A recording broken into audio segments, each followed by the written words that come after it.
دكتور، تفضل. إذا التنزيل ما هو بضبط معي زين، هل بحتاج الحين بهذه المحاضرة؟ لا. بس you can see the video in the main chat صح؟ شفته بس أيه. إني لخبطت، بس بحاول مرة ثانية إن شاء الله. مو مشكلة. انتوا you will need it for the lab next week. فإن شاء الله you will be يعني it's fine. Okay. طيب. So let me share the screen. So this is basically where we stopped last time. We were talking about the central processing unit, the CPU, and we said that it consists of two major components, the control unit and the arithmetic logic unit. And so now we would like to see, how does, how does the computer basically operate within this framework. So basically program instructions and data, such as text, numbers, audio, or video, are stored on the hard disk, on a compact disk or DVD, or elsewhere in the network. So they can be stored on a hard disk that is like within the computer, or on DVD, right, or somewhere in the network. When a program starts, it is brought into memory where the CPU can read it, right? So the program is transferred from the secondary storage to the primary storage, and once it is done this way, it will be read basically one instruction at a time, and the CPU reads, modifies, and writes data back to memory or the hard disk based on the instructions that are given. So some program instructions will cause the CPU to place dots on the screen or printer, or to vibrate the speaker. So for example, an instruction to draw or to show an image on the monitor will start placing dots on the screen, or showing pixels with certain colors on the screen. An instruction that asks the printer to print a page, for example, or a document, will cause the printer to do just like that. Or for example, if you are playing the sound of something, basically the speaker vibrates and produces that sound. Some program instructions read user input from the keyboard or the mouse, and upon doing that, the program analyzes the nature of these inputs and then executes the next appropriate instruction based on those inputs.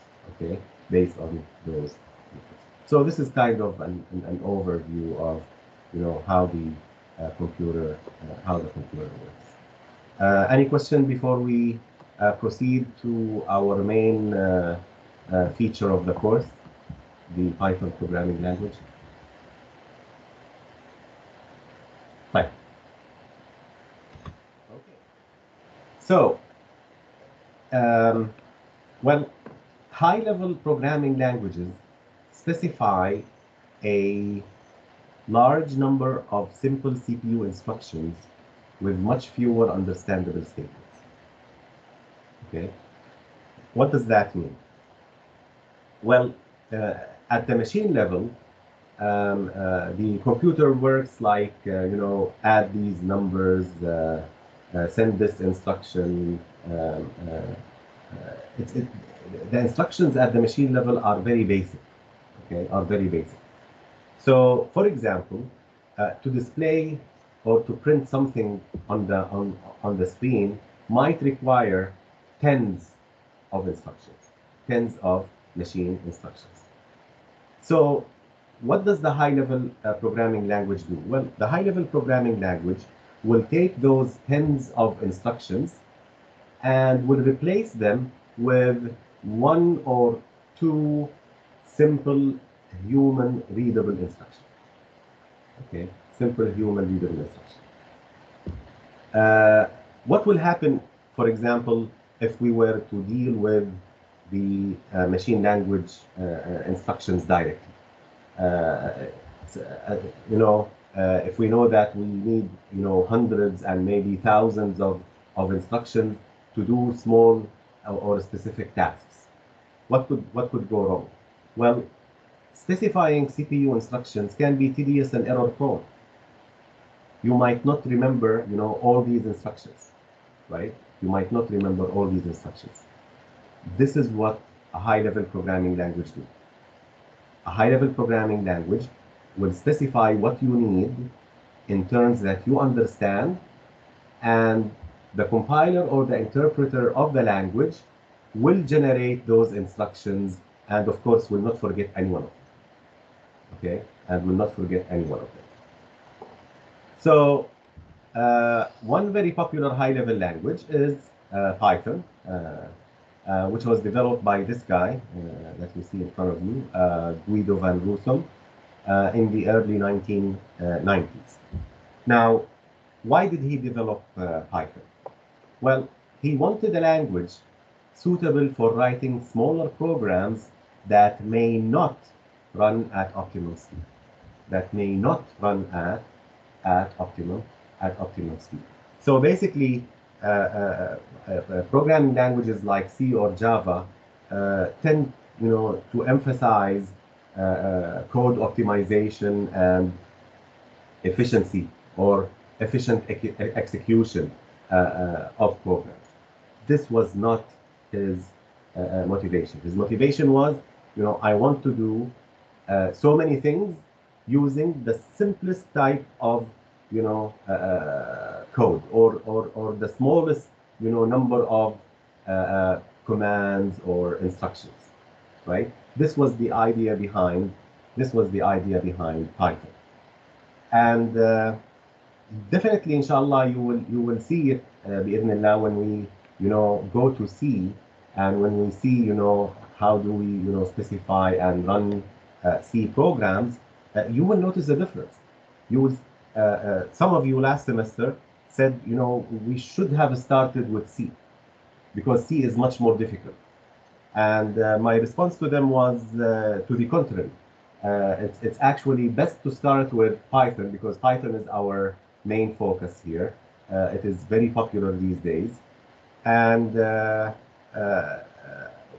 while I'm, covering or learning about Python, when I come to C, many of the concepts that are needed in understanding C have already been taken in Python in their proper, in the Python environment.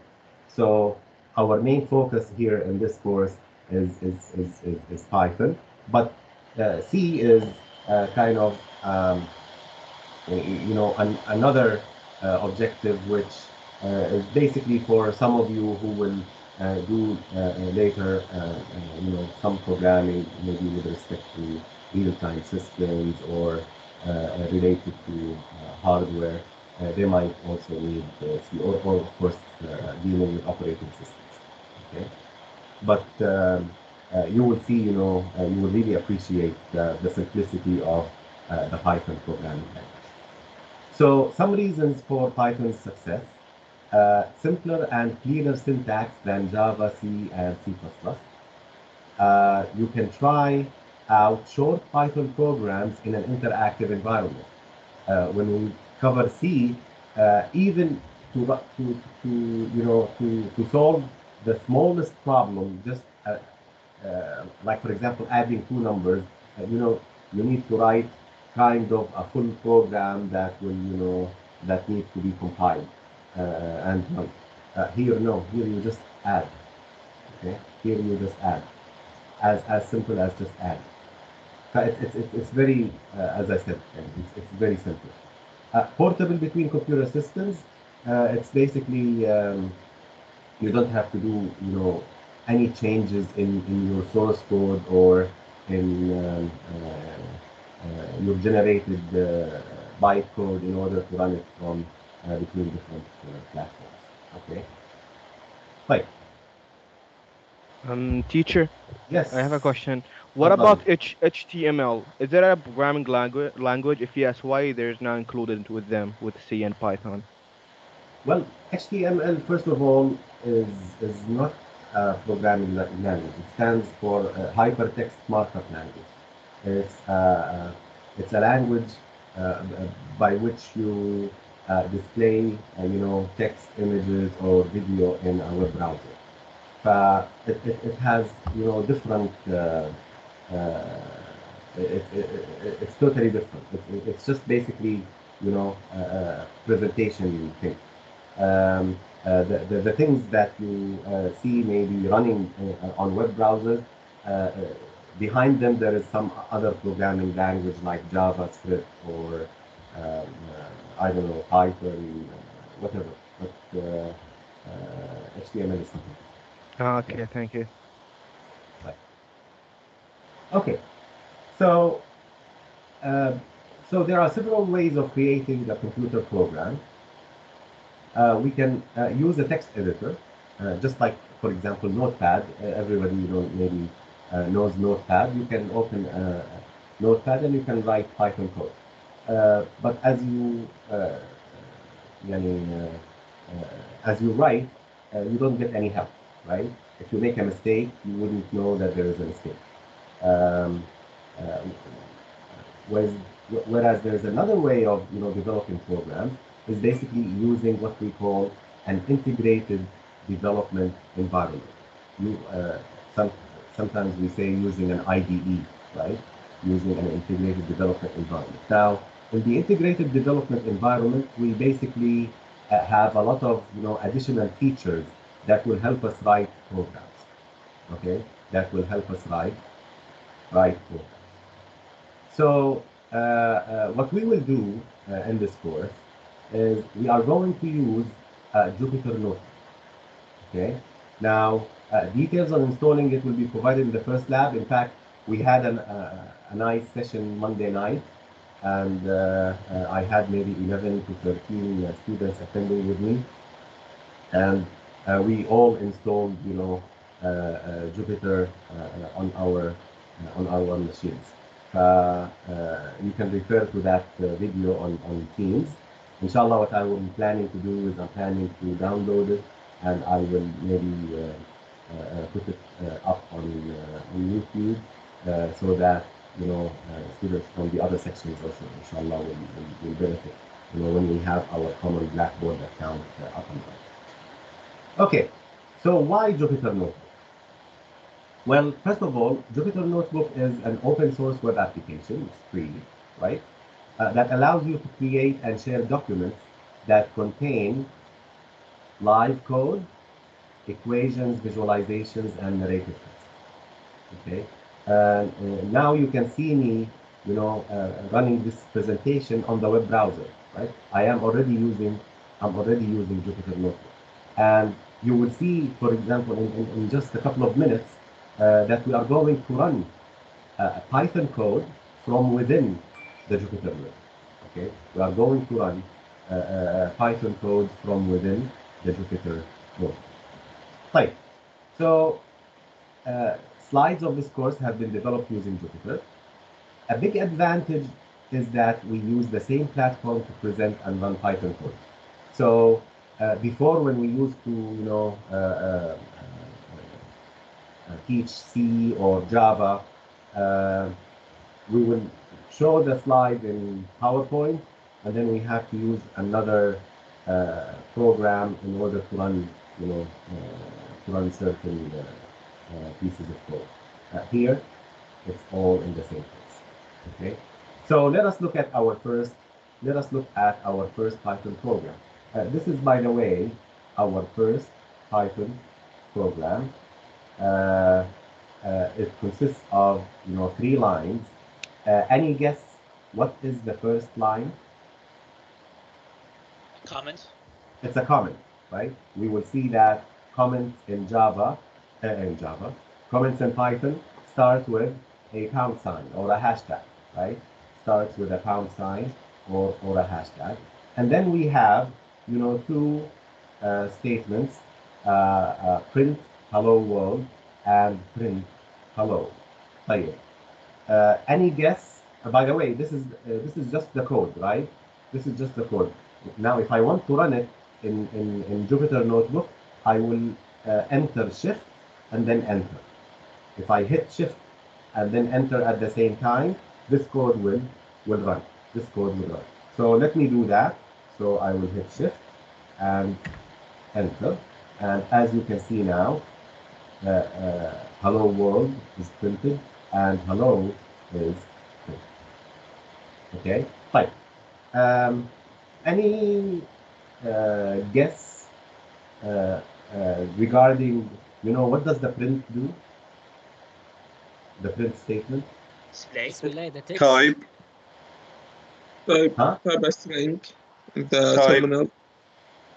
It will print whatever in between the brackets, right? It will print whatever in between brackets. طيب, so okay. So why do you think it printed this hello down, not next to it? Because you make the new line. So basically, you might guess that the print statement by default, prints on a line, and then once it finishes, it goes to the next line.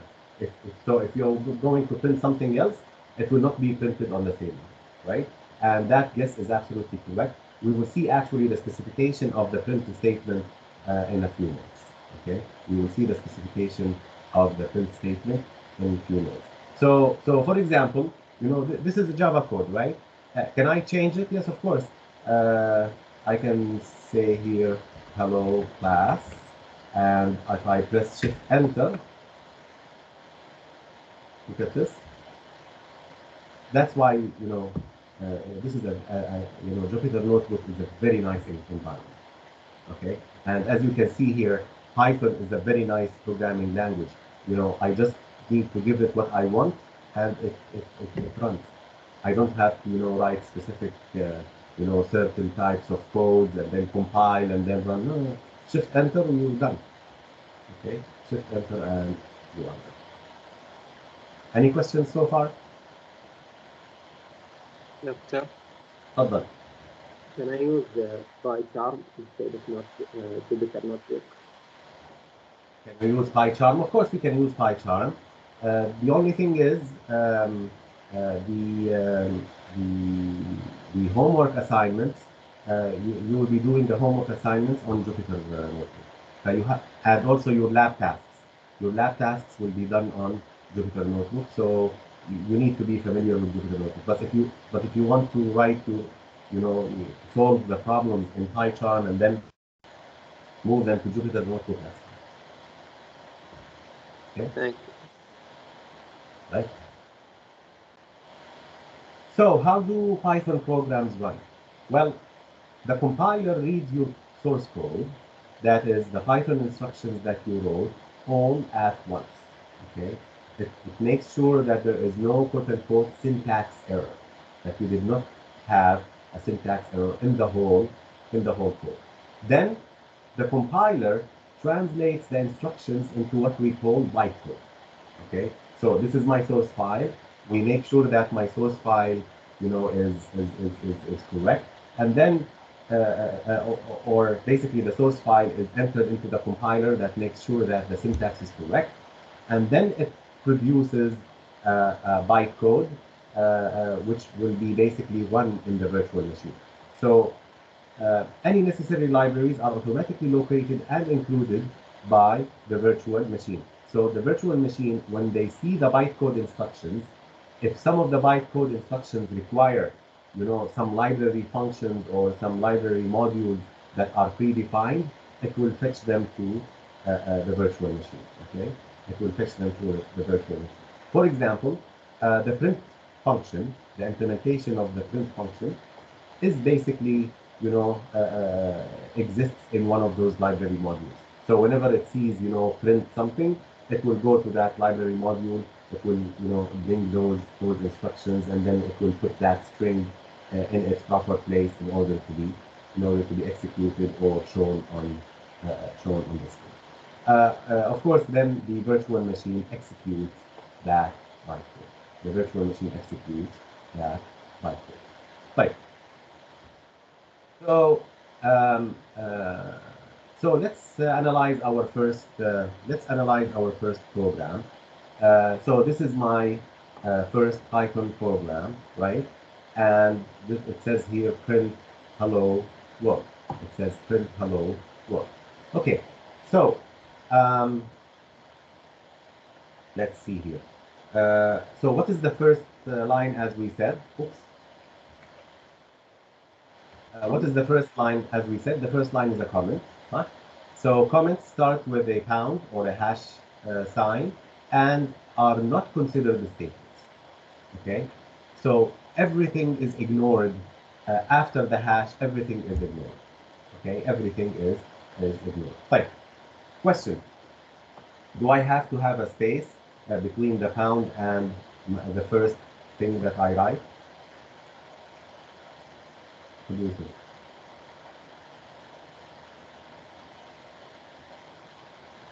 Guess, يا شباب, guess. If there isn't space, we'll consider as a string. It will consider as a string if there is no space. طيب ها هيشيلنا السبيس. Shift enter. ايش رايكم؟ All the line will be comments. خلاص. It's Once- not a considered statement, so I Yes. So once it sees a hash or a pound, anything comes after it is ignored until you go to the next line. Until you go to the next line. So even if you do something like this, huh? Even if you do something like this, if you say shift enter, basically it's all the same. Doctor. Now, So hashtag is a line comment. The whole line will be a comment. Exactly. The whole line will be commented. It's until the end of line. Exactly. Okay, Shabab? Right. So now the second line displays a line of text, namely hello world, right? This text hello world is basically displayed using the print function. Right. معلش, let me ask you this. How do I know that this is a string? Quotation mark. Because of the double quotation marks, right?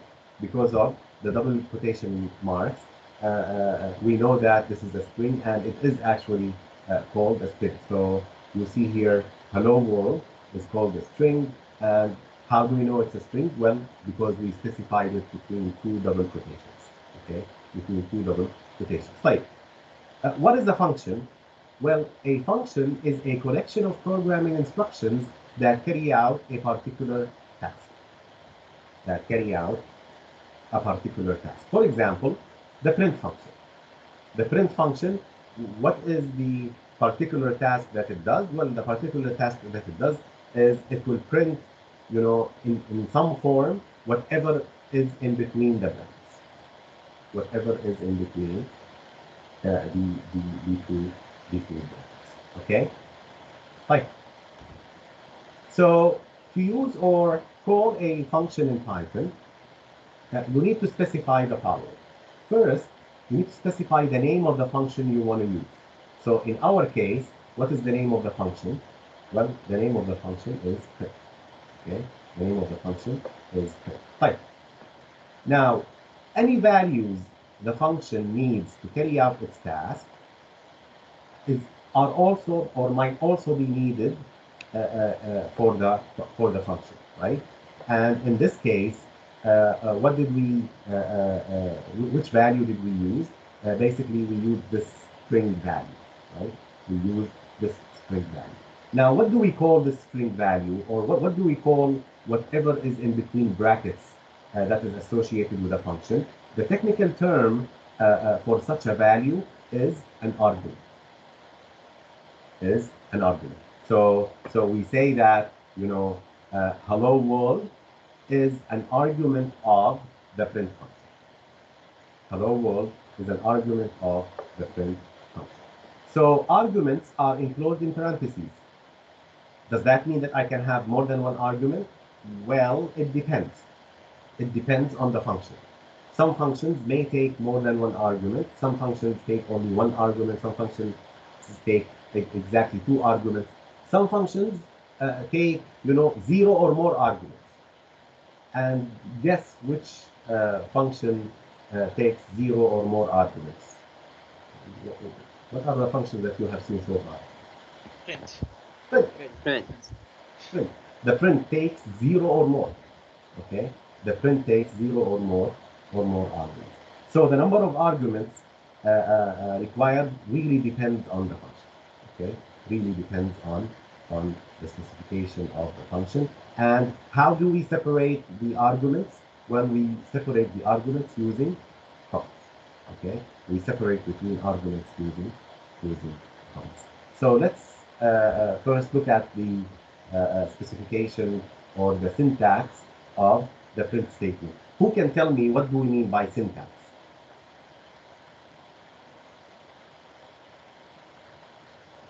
A line.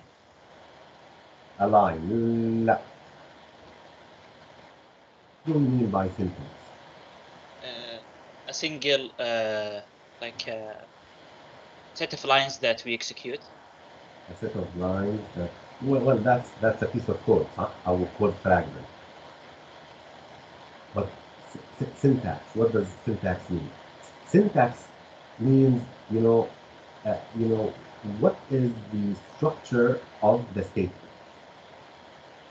Okay, what is the structure of the statement? You know, how do you specify the statement? That's what syntax means. So, for example, the syntax of the print statement is you need to type print and then open bracket, close bracket, if you don't specify any arguments, or you can type print and then between brackets you specify one or more values separated by commas. This is called the syntax of the print statement. Okay, this is the syntax of the, so the syntax of the print statement is the structure of the print statement. How does the print statement look like? Right? How does the print statement look like? So for example, let's look at this example here. So this is print, and there are arguments. So I'm following the syntax of the second, the second form of the print. I'm following this syntax, right? Look at the first argument here. The first argument is the answer is, right? The answer is. So this is a string. This is a string. And then I have a comma, so this means that I have a second argument. The second argument is 6 plus 7. What is this? Well, this is an expression, right? Addition, right? And finally, I still have a comma, so this means that I have a third argument. And then, you know, I have a string that contains this exclamation mark, okay? This exclamation mark. So all these arguments, as you can see, are options, right? All these arguments are options. Now, if I specify print without any argument, what will happen? Blank space. Blank space. لا مش blank space. It will not happen any. It will not do anything. No, it will do print the something. comma. It will do something. مش It's معقول so يعني اكتب it print. says, Yeah, this is not a comment يعني for not to do anything, صح؟ It will show error. لا حرام عليك. line. I said here it is. I said here it is one of the syntax. يعني the syntax of the print statement is to have a print without anything. So it will never give an error because it's the syntax is correct. صح؟ The blank. syntax is correct. Blank ايش؟ Somebody blank line, not blank space. Okay, blank line. So it will just show an empty line. Okay, it will just show an empty line. Fine. So let's go over the print statement more what you call you know in a little bit more depth. طيب يلا يا شباب. What will be printed in this case? 3 plus 4. مو 7? 3 plus 4. No, No. because it's a quotation mark. Because it's a string. Yeah. By the way, this is one of the tricky questions that if you get multiple choice thing or whatever, these are some of the things that you can see. So if I run this, it says print 3 plus 4. It will print 3 plus 4 because 3 plus 4 is a string. So it will print it as is. It will print it as is, right? Fine. Let's go to the second one. So if I want to print numerical values, what do I need to do? I need to do Without this. quotation mark. Without the quotation mark. I need to do this without the quotation mark. So now, what will be printed? 7. 7. Now 7 will be. Okay. Now 7 will be. Fine. We can also pass multiple values to the function. So what will be printed in this case? The answer of adding and multiplying are Yalla. 13 and 42. 13 and 42. 2 respectively. And No, Respectively. separated. 13, 42 respectively, right? So let's see what is printed here. So you can see here the answers of adding and multiplying are 13, 42 respectively. Right. Do you notice anything in the way these multiple values have been printed? Comma. The comma is deleted. The comma is deleted. طيب. But There's a and space then between. it doesn't delete it. It doesn't delete it? What? How come it doesn't delete it? The comma outside the quotation mark is create a blank, but in the quotation mark it's printed out. See, this comma here is not printed. It just separates the arguments, but it will add a space between arguments. Like, see here. Is there a space between G and double quotation? No. No. Is there a space between double quotations and A? No. No. No. But look at it here. The answers of adding and is there a space between G and A? Yes. Yes. Yes. So the print statement inserts a comma between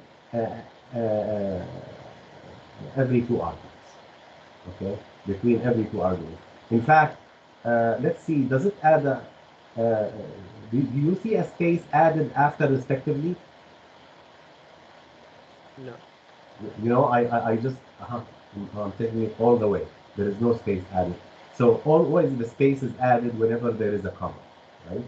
Whenever there is a comma that is between two arguments, a space is added. Now, be careful. This is not the case in some other programming languages. Some other programming languages you cannot assume that. Yes. What if we combine the two arguments and we didn't separate it by a comma? Like the first two, the answer and the multiplying. What if we combined it in one string? There is no comma. There is no comma, but also you need to remove these. Yeah. صح? Well, you want to keep them? I want to remove it. Will it be the same? Yeah, it will be the same. But you just need to add a space in this case. Okay. Okay. Right. Okay. So let's continue. Doctor, just one question. Yeah. if I want to put a comma between 13 and 42, I put a quotation, then comma, then close this, right? Exactly. Okay. Quotation, comma, close the quotation, and then another comma. Okay.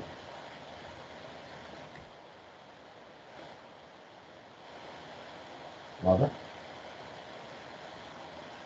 واضح. تمام. طيب. Note that each value passed to the function is displayed one after another with a blank space after each value, right? With a blank space after each value. Of course, after each value that is preceded by a comma. That is preceded by a comma. Right. By default, the print function starts a new line after its arguments are printed, and we have seen that before. You know, whenever you have a print, whenever you have a print, it will be basically printed on a separate line. It will basically be printed on a separate line. Any questions so far, ya shabab? Any questions so far? Right. So let's look at now this example. Now, this is our second program, printtest.py. So this one, for example, this prints 7. This prints hello world, right, in 2 lines. This prints multiple values. You know, my favorite numbers are 7 and 13. And finally, this supposedly should print 3 lines of text with a blank line, right? So print goodbye, print 1/0, print hope to see you again. So now, let's see. Shall we run it and see what will happen? Yes. Yes. Hi. Any suggestions or any ideas of? Do you see any problem in this code? 1/0 is undefined. Yes, 1/0. 1/0. 1/0. So now, if I say shift enter, you will notice that, you know, the 7 was printed, hello was printed, world was printed, this was printed, my favorite numbers are 7 and 13, goodbye was printed, but when it came to 1/0, you know, it gave this 0 division error. And because of that, this last statement was not printed. This last statement was not printed, right? And this is, by the way, an example of what we call a runtime error. This is an example of what we call a runtime error. Right. Remember when we talked about how Python code is executed? We said that the source code, is given to the source code is read by the compiler first to make sure that the syntax is correct, and then it will be, transformed into bytecode.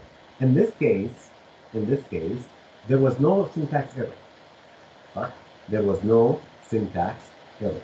So the compilation went fine of the whole source code, and then we started, executing one at a time. We started executing, each line one at a time. That's why Python in this case is called an interpreted language, or it's an interpreter, because it does each line, one at a time, right? For example, let's remove this. Bracket. What do you think will happen? It will not print. Won't It work. will not. It's gonna print everything. It will work. Would it print 7 or hello world or my favorite numbers are? No, it's gonna print. It's the beginning of the parentheses. It needs to end, so it can print the whole inside of the parentheses. So is it gonna print 7? I think, yeah. No. Yes. Right. So some of you said yes, some of you said no. صح? Right. Let's run and see what will happen. You said a lot of the time at a time. So. See, the problem is, by the way, although here it's showing print 1 over 0, by the way, it is not complaining about 1 over 0. It's complaining here. It says that, you know, invalid syntax. It has seen this print, it has seen this open bracket, but it did not, when it came here, it didn't see a closed bracket. It saw a P. That's why it's complaining about the P. Okay, that's why it is so here when we look at, you know, the source code, the bytecode has not been generated. Why? Because the source code you know, was not properly compiled. The source code was not properly compiled. However, if I do something like this, and let's do this, print 0. Do we have a function called the print 0? No. We don't have a function called the print 0, but basically, if I had a function called the print 0 and it has arguments, it looks fine, huh? Yes. You know, it looks fine, you know, close bracket, starting bracket, close bracket. So now if I run the code, notice that all these, you know, are executed because, you know, there is no syntax error in the code, and, you know, the bytecode for all these statements, you know, was correctly generated. Was correctly generated. However, when I come here, there is no such since there is no such, you know, function called print 0, it gave a runtime error. In a compiled language, this does not happen. In a compiled language, this will be caught as a syntax error. Okay, this will be caught as a syntax error in a compiled language, as inshallah we will see in the last couple of weeks when we talk about the syntax. واضح يا شباب؟ Is it now clear the difference between you know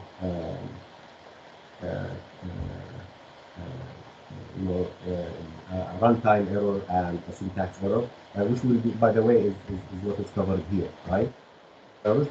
So we already finished, you know, the errors. So there are two categories of errors. There are compile time errors, which are syntax errors, and there are runtime errors that are logical errors. Okay, that are logical errors. Right. So what are examples of the compile time errors? Well, spelling, capitalization, punctuation, all these are examples of, you know, compile time errors. Ordering of statements, matching of parentheses, quotes, etc. are again examples of compile time errors. Notice here that, you know, if the function does not exist, it considers it as a compile time error, right? It considers it as a compile time error. However, we saw that, you know, the lines previous to that are basically executed, right? So syntax-wise, it's okay. Syntax-wise, it is okay. Right. Let's go over this now. Yalla. What's wrong in this line? Quotation mark. Quotation mark. Second quotation mark. Quotation mark is missing. Huh? A quotation mark is missing.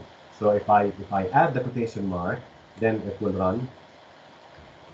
It will run correct, right? If I add the quotation mark, it will run correct. Right. What about this? What's wrong with this? Capitalize. Capitalize, which tells you that, you know, Python is case sensitive, like C. C is case sensitive, Python is case sensitive.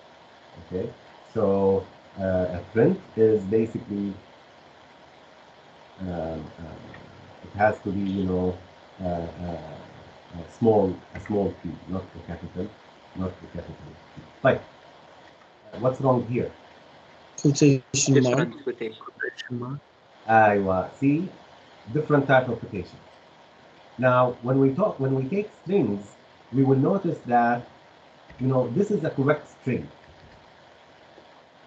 Okay, if I run this, this is a so I can use you know double quotes or single quotes, but I cannot you know mix between them like this. Okay, this will be a mistake. Yep. Like, what's wrong in this line? Parentheses. Parentheses. Okay, parentheses. So this is a problem that there is syntax error here. That can be fixed if I add the close. If I add the close. Right. So no executable program is created by the compiler for compile time errors. Correct first error listed, then compile again. Repeat until all errors are fixed. Repeat until all errors are fixed.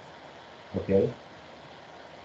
And here we have to be careful. No executable program is created by the compiler, you know, for the statements that did not have, you know, the bytecode generated. For example, you know, if this was undefined, the previous statements, if they are all correct, the bytecode will be generated. Okay, the bytecode will be generated. Right. Runtime errors.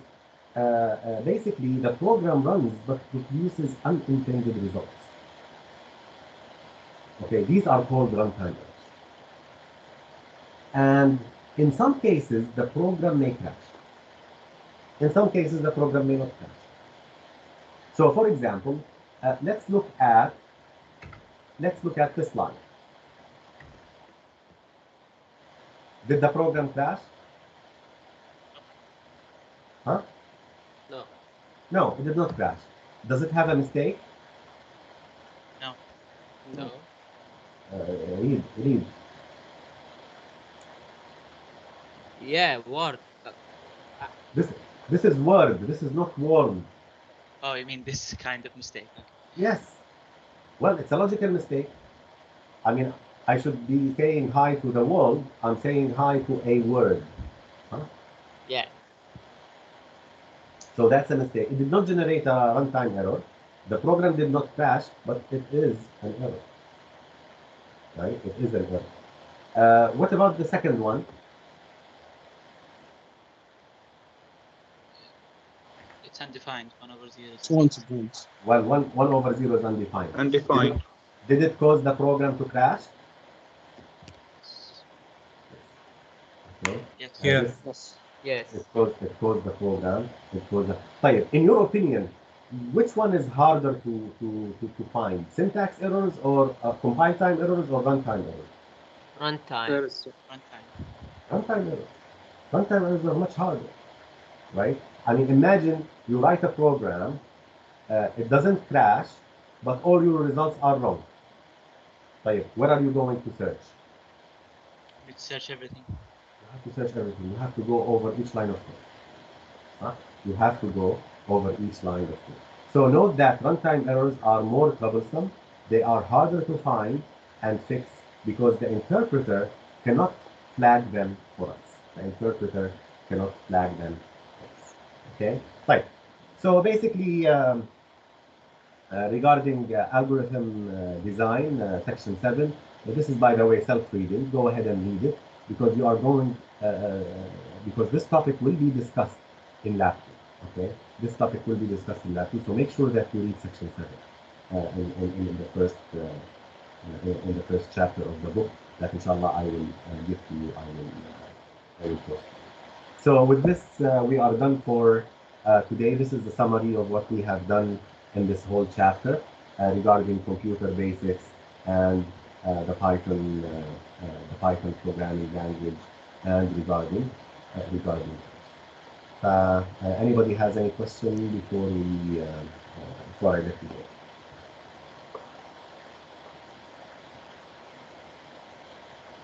Yes, Doctor. تفضل. What's different? What we will take in lab and what we will take in lecture? I mean, what's the difference between it? Did you attend the first lecture? Yeah, it's Oh yeah, I said it in the first lecture. Supposedly. okay. Well, maybe I said it in the other section. So معلش, let me repeat. Basically, what will the lab is complementary to the lecture. It is not a replacement of the lecture. Okay, so in the lab, the lab instructor will not, repeat the lectures that are given in a week, or will not summarize those lectures. Will actually give you more information, maybe, more information of what was covered in the lectures. And the main focus of the lab is for you to write code and practice programming in Python and later on in C. That's the major objective of the lab is, the lab tasks that you have to do during the 2.5 hours, or I don't know how many hours. During those hours, you need to, do the tasks that you are supposed to do. Okay? Okay. Is there a lab this week? Or? No, there is no lab this week. The first lab, inshallah, will be next week. Okay, thank you, Doctor. Okay? Okay. طيب. Any other question يا شباب؟ Doctor. نعم. It's not a question. It's just maybe a complaint. The audio Complaint. today is not. The audio today is not very clear as the first one. There is some white noise in the mic. I don't know why. I had to put my headphones to hear you clearly, but I cannot hear you from my laptop because it's not very clear. I don't know why. طيب.